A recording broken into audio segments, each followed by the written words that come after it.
नाज़रीन, इमरान खान को अब तक की इत्तलात के मुताबिक गिरफ्तार कर लिया गया है।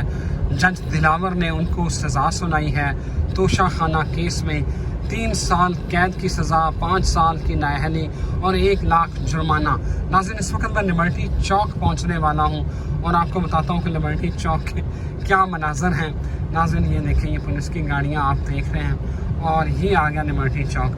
नाज़रीन, उम्मत मुसलमा का अजीम लीडर गिरफ्तार हो चुका है, लेकिन ये लिबर्टी चौक बिल्कुल वीरान पड़ा है। कोई एहतजाज नहीं, कोई कुछ नहीं, पता नहीं आवाम कहाँ गई है। ये देखें नाज़रीन, ये देख लें, बिल्कुल शांति है, अमन है, सुकून है, कोई बंदा नहीं। लोग अपनी ज़िंदगी जो है वो मामूल के मुताबिक गुजार रहे हैं, हर चीज़ रवा दवा है। और ये लिबर्टी चौक था और अभी तक यहाँ कुछ भी कोई ऐसा नहीं हुआ। इतना बड़ा सानिया हो गया है। ये देखें, लोग गाड़ियाँ भी चला रहे हैं, मोटरसाइकिलों पे घूम रहे हैं।